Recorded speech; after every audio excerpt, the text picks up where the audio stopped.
Om Swastiastu. Baik, di video kali ini kita akan bahas mengenai model pembelajaran STM.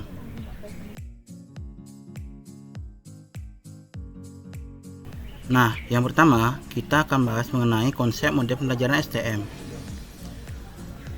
Nah, menurut Rusmaniyah dan Irhasyiwarna 2003, STM atau Sains Teknologi Masyarakat adalah terjemahan dari Sains Teknologi Society atau STS, yaitu usaha menyampaikan IPA dengan menggunakan masalah-masalah dari dunia nyata. Kemudian yang selanjutnya ada domain-domain konsep model pembelajaran STM yang meliputi yang pertama ada domain konsep. Domain konsep memfokuskan pada muatan IPA, di mana domain ini meliputi fakta-fakta, prinsip, penjelasan, dan teori-teori dan hukum.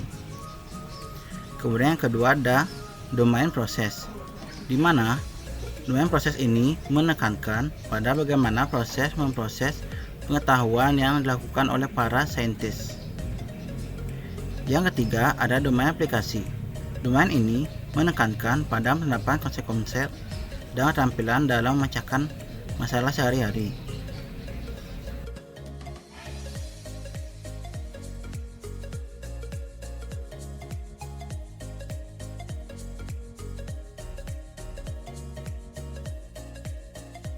Yang keempat, ada domain kreatif.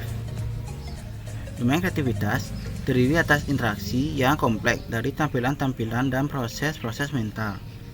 Kemudian yang kelima ada domain sikap.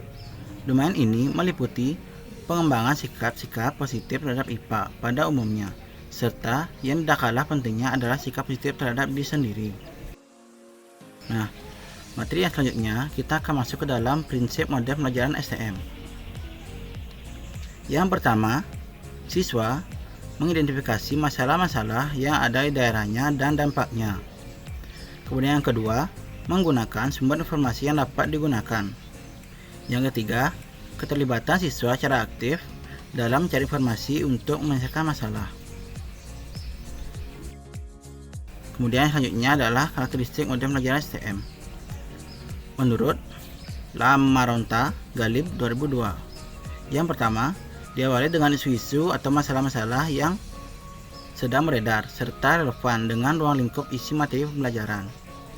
Yang kedua, mengintegrasikan belajar dan pembelajaran dari banyak ruang melingkupi kurikulum.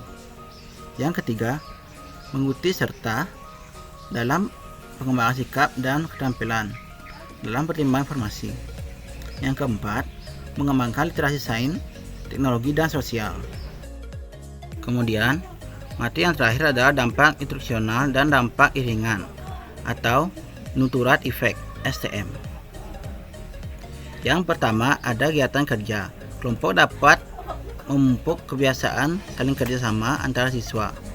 Yang kedua, kegiatan diskusi dapat memicu siswa untuk berani mengungkapkan pendapat sekaligus dapat melatih keterampilan siswa untuk dapat berkomunikasi dengan baik.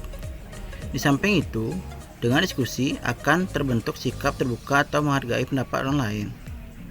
Yang ketiga, ada pencapaian suatu karya atau pengaplikasi. Suatu gagasan dapat menimbulkan rasa bangga pada diri siswa bahwa dirinya dapat bermanfaat bagi masyarakat maupun bagi perkembangan sains dan teknologi. Nah, yang terakhir ada penggunaan cara evaluasi yang kontinu dan beragam dapat mendorong siswa untuk serius atau memperhatikan dalam mengikuti pembelajaran, karena nilai tidak hanya menyangkut kemampuan kognitif saja, maka berpartisipasi dan kreativitasnya juga. Nah, demikian hal yang bisa saya sampaikan. Sekian, terima kasih.